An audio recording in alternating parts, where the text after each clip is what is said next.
நம பரமரிஷிப்யோம் நம பரமரிஷிப்யாம்.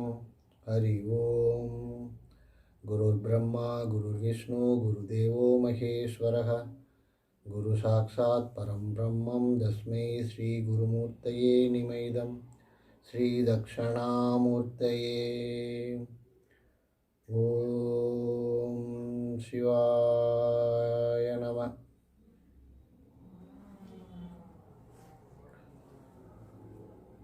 இந்த காணொளியில் நாம் ஸ்ரீ ஆதிசங்கரர் எழுதிய நிர்வாண தசகம் அல்லது தசஸ்லோகி அப்படின்றதுல 3வது ஸ்லோகத்தினுடைய விளக்கத்தை பார்க்க போகிறோம். இதில் ஸ்ரீ ஆதிசங்கரர் கேரளாவில் இருக்கக்கூடிய காலடியிலிருந்து தன்னுடைய 8 வயசில் அவருடைய குருவான கோவிந்த் பகவத் பாதரை மத்திய பிரதேசில் இருக்கக்கூடிய நர்மதை நதிக்கரையில் உள்ள ஓங்காரேஸ்வரத்தில் உள்ள ஒரு குகையில் போய் சந்திக்கிறார்.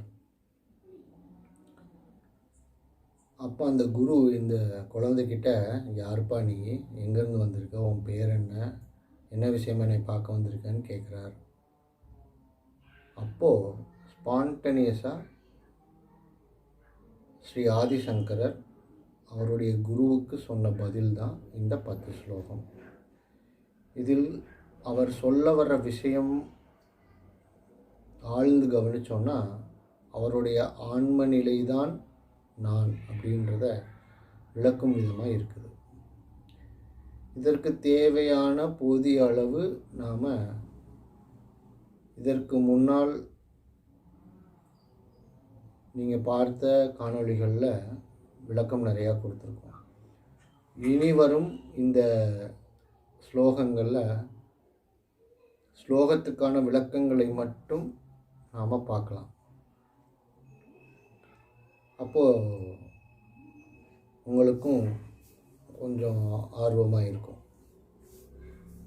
இதை முடிந்தவரை எவ்வளவு எளிமையாகவும் சுருக்கமாகவும் உங்களுக்கு புரியும் வண்ணம் சொல்வதற்கு அடியேன் முயற்சிக்கிறேன்.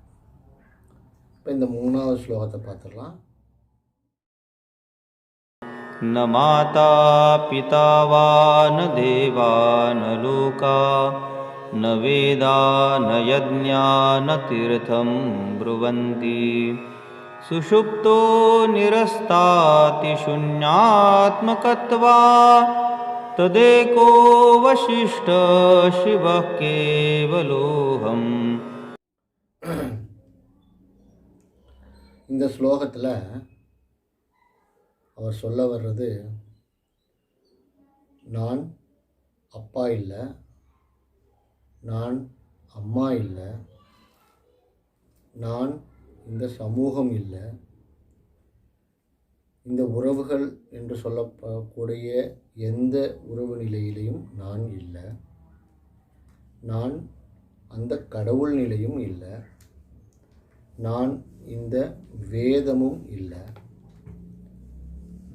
நான் இந்த யஜ்ஞம் நான் இல்லை, இந்த தீர்த்தம் நான் இல்லை. யஜ்ஞம் அப்படின்றது யாகம், தீர்த்தம் அப்படின்றதுக்கு நிறைய பொருள்கள் இருக்குது. ஆனால் இங்கு அவர் சொல்ல வர தீர்த்தம் அப்படின்றதுக்கு போகம் அப்படின்ற பொருள் இங்கே பொருத்தமானதாக இருக்கும். இப்போது இது எதுவுமே நான் இல்லை அப்படின்னா பின்ன நான் யார் அப்படின்ற ஒரு கேள்வி வருது. இங்கே ஒரு விஷயம் நம்ம பார்க்கணும். அவர் தொடர்ந்து சொல்ல வர்ற விஷயங்கள் எல்லாமே இந்த உலகத்தில் சராசரியாக அனைவரும் சொல்லக்கூடிய விஷயங்கள். அந்த விஷயங்களில் அவர் சொல்லக்கூடிய வார்த்தைகளில் இருக்கக்கூடிய ஒவ்வொரு பெயர்களும் உலக வழக்கில் இருக்கக்கூடிய பெயர்கள். அப்படின்னா அது ஒரு அஞ்ஞான நிலை. அப்போ அவர் என்ன சொல்ல வர்றார் அப்படின்னா, இந்த ஆத்மாவில் அஞ்ஞானம் என்ற ஒரு நிலை இருக்கிறதுக்கு வாய்ப்பே கிடையாது, இருக்காது. அப்படி இருந்தால் நாம் அந்த ஆத்ம நிலையாக நாம் இல்லை அப்படின்னு அர்த்தம். எப்படி சூரிய ஒளியில் இருட்டை பார்க்க முடியாதோ அது மாதிரி தான் இந்த ஆத்மாவில் அஞ்ஞானத்தை நம்ம பார்க்க முடியாது, இல்லையா? இப்போது சூரியனை பார்த்து ராத்திரி தேவி உங்களுடைய தரிசனம் எனக்கு கிடைக்கணும், எனக்கு ஏதாவது ஒரு வழி பண்ணுங்கள், கொஞ்சம் லேட்டாக மறைங்க, அதுக்குள்ளே நான் வந்து உங்களை பார்த்துறேன் அப்படின்னு சொன்னால் இது நடக்கக்கூடிய காரியம். அது எப்போ சூரியன் போகுதோ அப்போ தான் இருட்டு வரும். சூரியன் வந்தோடனே அந்த இருட்டு தன்னை போல் மறைந்துவிடும். அது மாதிரி இந்த ஆத்மா அப்படின்ற அந்த பிரகாசமான ஒளியில் இருட்டுன்ற அஞ்ஞானம் என்பது இருக்கிறதுக்கு வாய்ப்பே கிடையாது. அப்படி இருந்தால் நீங்கள் இன்னும் ஆத்மாவை உணரவில்லை அப்படின்றது தான் அர்த்தம். இப்படி ஒரு நிலையில் ஸ்ரீ ஆதிசங்கரர் அவரை பற்றின விளக்கங்களை தொடர்ந்து சொல்லிக்கிட்டே வர்றார். இங்கே அவர் குறிப்பிடுறது, நான் மேலே சொன்ன எதுவுமே நான் இல்லை அப்படின்னா பிறகு நான் யார் அப்படின்றத என்னுடைய சுசுப்தி நிலையில் நான் உணர்கிறேன். அங்கே என்ன இருக்கோ அதுவே நான் அப்படின்னு சொல்கிறார். இந்த சுசுப்தி நிலை அப்படின்றதுக்கு உண்டான விளக்கங்கள் ஓரளவுக்கு நம்மளுடைய போன காணொளிகளில் பார்த்துருக்குறோம். இன்னும் சில விளக்கங்களை இந்த காணொளியில் பார்த்துடலாம். சுசுப்தின்றது முதல்ல நம்மளுடைய டீப் ஸ்லீப், ஆழ்ந்த உறக்கம், ட்ரீம்லெஸ் ஸ்லீப், கனவு இல்லாத ஒரு உறக்கம். இந்த உறக்க நிலையில் அனைத்து மனிதர்களும் நாம் எல்லாருமே தினமும் நாம் தூங்கும்போது அந்த நிலையை அனுபவித்து விட்டு தான் வருகிறோம். அப்படி அனுபவிக்காமல் ஒரு தூக்கம் என்பது வாய்ப்பே கிடையாது. காரணம், அந்த ஆத்மா அதனுடைய இந்த அஞ்ஞான நிலைகளை எல்லாத்தையும் விளக்கி அதனுடைய நிலையில் கொஞ்ச நேரம் இருந்துட்டு வந்தால் தான் இந்த உடல் என்னும் கருவி இயல்பாக செயல்படுறதுக்கு அது ரொம்ப உதவியாக இருக்கும். அது எப்படி நம்ம உணர முடியும் அப்படின்னா, ஒரு நாள் இரவு முழுவதும் நாம் தூங்காமல் இருந்துட்டு மறுநாள் காலையில் நமக்கு என்ன மாதிரியான உணர்வுகள் ஏற்படுது, ரொம்ப களைப்பாக இருக்கும், தலைவலிக்கும், கண்ணு வலிக்கும், இந்த மாதிரியான உணர்வுகள்லாம் ஏற்படுது. இதெல்லாம் நம்ம தொடர்ந்து கவனித்து பார்த்தோம்னா இவைகள் அனைத்துமே மனதிற்கும் இந்த உடலுக்குமான விஷயங்களாக தான் இருக்கும். அந்த ஆத்மாவிற்காக உள்ளூர என்னுடைய கண் வலிக்குது, என்னுடைய தலைவலிக்குது, இப்படி தான் இருக்கும். அப்போது அந்த ஆத்மாவுடைய நிலை என்ன? அப்போது அந்த டீப் ஸ்லீப்பில் அங்கே நானே இல்லையே. அங்கே நான் என்ன ட்ரெஸ் போட்டுட்டு தூங்குறேன், என்ன பெட்ஷீட் போத்திட்டு தூங்குறேன், பெட்டில் படுத்திருக்கேனா, தரையில் படுத்திருக்கிறேனா, வீட்டில் படுத்திருக்கேனா, ரோட்டில் படுத்திருக்கிறேனா, என் பக்கத்தில் யார் படுத்திருக்கிறா, ஃபேன் ஓடுதா, ஏசி ஓடுதா, இரவா பகலா, எதுவுமே தெரியலையே. அங்கே நான் அப்படின்ற ஒரு அகங்கார நிலையே இல்லையே. இப்படி எல்லா விஷயங்களையும் தள்ளி தள்ளி தள்ளி தள்ளி கடைசியாக ஒரு நிலையை ஆழ்ந்து அனுபவிக்கும் பொழுது அங்கே மகிழ்ச்சி என்ற மங்களமான நிலை மட்டுமே இருக்குது. அதுவே என்னுடைய ஆத்மஸ்வரூபம் அப்படின்னு சொல்கிறேன். இந்த அஞ்ஞான நிலை அப்படின்றது என்ன அப்படின்னா, அதற்கு ஒரு எளிதாக எனக்கு ஒரு சின்ன கதை நான் கேட்டது ஞாபகம் வருது. ஒரு மிகப்பெரிய பேச்சாளர், அவர் சொன்ன கதையில் ஒரு விஷயம். ஒருவர் என்ன பண்ணுறாரு, கொஞ்சம் மனநிலை சரியில்லை. அவர் டாக்டர்கிட்ட போகிறார். போய் சொல்கிறார், டாக்டர் நான் செத்து போயிட்டேன், ஆனால் என்னை யாருமே நம்ப மாட்டேங்கிறாங்க அப்படின்னு சொல்கிறார். உடனே இந்த டாக்டரு அந்த பேஷண்ட்டை மேலேயும் கீழேயும் பார்க்குறாரு. பார்த்துட்டு, இல்லையப்பா நீ உசுரோட தானே இருக்க, நீ என்கிட்ட பேசிக்கிட்டு இருக்கிறியே, அப்புறம் எப்படி செத்துட்டேன்னு சொல்கிற அப்படின்னு. நான் செத்து போயிட்டும் உங்ககிட்ட பேசிக்கிட்டு இருக்கிறேன், ஆனால் இதை யாரும் ஒத்துக்க மாட்டேங்கிறாங்க. நீங்களாவது அவங்களுக்கு புரிகிற மாதிரி அவங்களுக்கு சொல்லி நான் செத்து போயிட்டேன் அப்படின்றத அவங்களுக்கு உணர்த்துங்க அப்படின்னு சொல்கிறார். உடனே டாக்டருக்கு புரிஞ்சிருச்சு, சரி இவருக்கு கொஞ்சம் மனம் சரியில்லாத நிலையில் தான் இருக்கிறாரு, இருந்தாலும் நம்ம எப்படியாச்சும் இவருக்கு புரிய வச்சிடணும் அப்படின்னு சொல்லிட்டு, செத்து போயிட்டாங்க அப்படின்னாக்கா அந்த உடம்புல பேச்சு இருக்காது, மூச்சு இருக்காது, எதுவுமே இருக்காது. பத்தியா நீ மூச்சு விடுற, பத்தியா நீ உன்னுடைய கண் சிமிட்டுது, பத்தியா நீ என்கிட்ட பேசிகிட்டு இருக்கிற, இதெல்லாம் இருந்துச்சுன்னா நம்ம உயிரோடு இருக்கோம்னு அர்த்தம். இப்போ நீ அங்கேருந்து உன் வீட்டிலேருந்து கிளம்பி நீயே தானே வந்திருக்க, அப்போது நீ பேசிகிட்டு இருக்கும்போது எல்லாமே நீயா செய்யும்போது அப்போ உன்னுடைய செயல்கள்லாம் இருக்கும் பொழுது நீ உயிரோடு இருக்கேன்னு தானே அர்த்தம். அப்புறம் எப்படி நீ செத்து போகிறேன்னு சொல்கிற? இல்லை இல்லை இல்லை இல்லை அந்த பேஷண்ட் ஒத்துக்க மாட்டேங்கிறாங்க. இல்லை டாக்டர் நான் செத்து போயிட்டேன் அப்படின்னு. கொஞ்சம் தீவிரமான கேஸ் தானாட்டு இருக்குது இவருக்கு, ஆனால் இவர் எப்படியாச்சும் புரிய வச்சிடணும் அப்படின்னு சொல்லிட்டு, இங்கே பாரு அப்படின்னு சொல்லிட்டு ஒரு ஊசி எடுக்கிறார். ஊசி எடுத்துகிட்டு அவர் சொல்கிறார், இங்கே பாரு, யார் உயிரோடு இருக்காங்களோ அவங்களுக்கு ரத்த ஓட்டம் இருக்கும், ஒத்துக்கிறியா அப்படின்றாரு. ஆமாம் டாக்டர் ஒத்துக்கிறேன் அப்படின்றாரு. அப்போது அந்த இடத்துல ஏதாவது ஒரு இடத்துல நான் ஊசி வச்சு குத்துனா ரத்தம் வெளியில் வருமா அப்படின்னாரு. ஆமாம் டாக்டர், நீ பார்த்தியா அப்படின்னு சொல்லி அவர் கையில் ஒரு ஊசி வச்சு குத்துறாரு. குத்திட்டீங்க பார்த்தியா, ரத்தம் இருக்குது, எனக்கு உயிர் இருக்குது, இதை ஒத்துக்கிறியா அப்படின்றாரு. ஆமாங்க டாக்டர் நான் ஒத்துக்கிறேன் அப்படின்னு.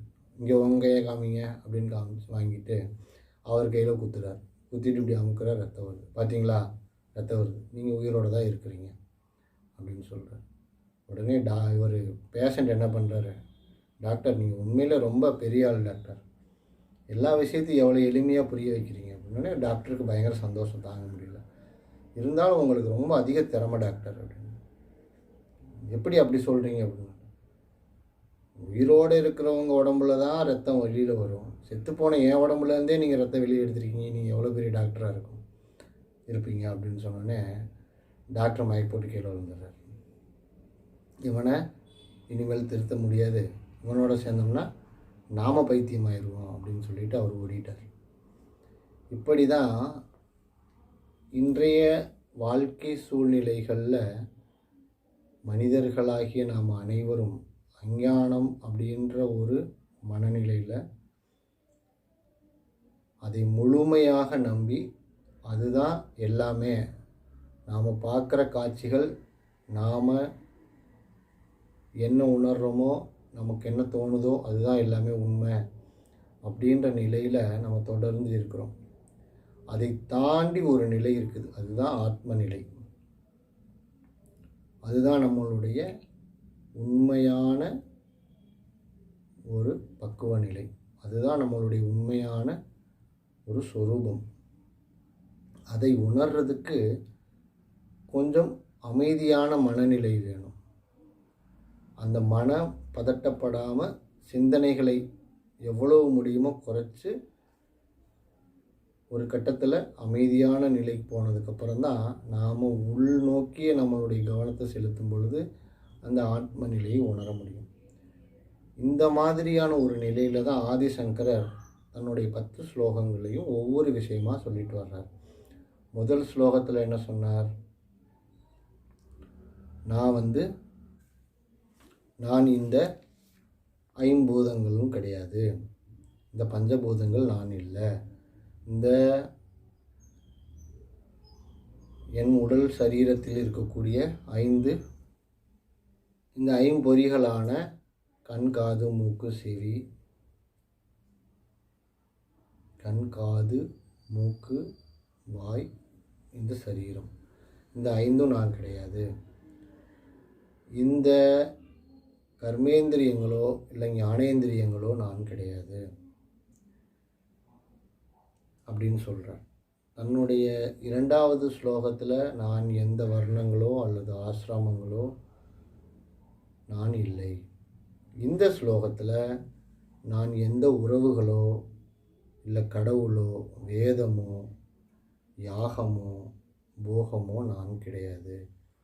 நான் அந்த சுசுப்தி நிலையில் எதையெல்லாம் தள்ள முடியாமல் இருக்கக்கூடிய ஒரு நிலையே நான் அப்படின்னு சொல்கிறேன்.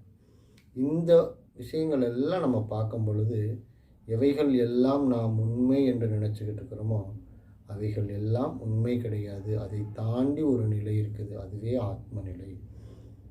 அந்த சுசுப்தியில் ஒரு மகிழ்ச்சியான நிலை. அது எப்படி நம்ம நம்மளுடைய ஆத்மாவின் சொரூபம் மகிழ்ச்சி அப்படின்றது எப்படி சொல்கிறோம்?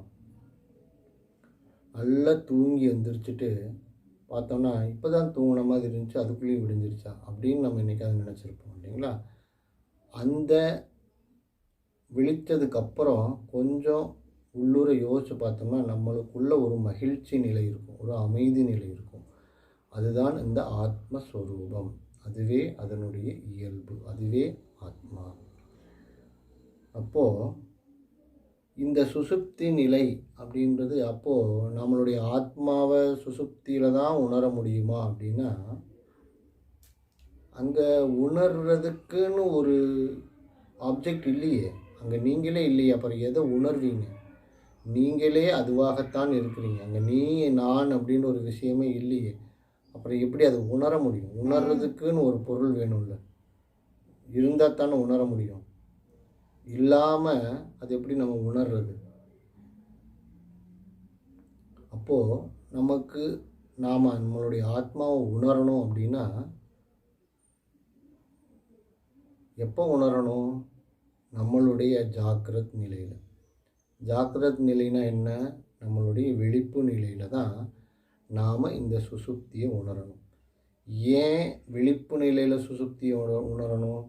விழிப்பு நிலையில் தானே நமக்கு துன்பங்களும் துயரங்களும் எல்லாமே இருக்குது. அங்கேருந்து விடுபடணுன்றதுக்காகத்தானே நாம் இந்த ஆத்ம நிலையை நோக்கி நாம் பயணிக்க வேண்டியிருக்குது. அதனால் அந்த சுசுப்தி நிலையில் இருக்கக்கூடிய நான், அதுவே நான்.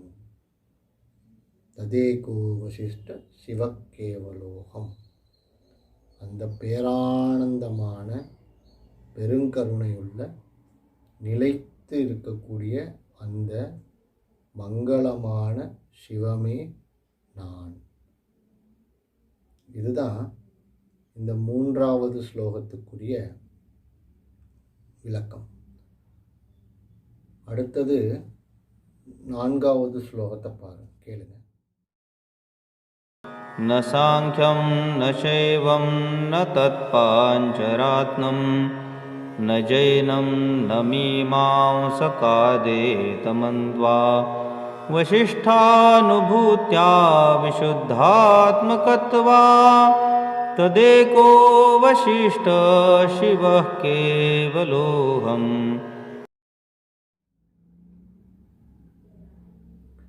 இந்த 4வது ஸ்லோகத்துடைய விளக்கத்தை நாம் அடுத்த காணொளியில் பார்க்கலாம்.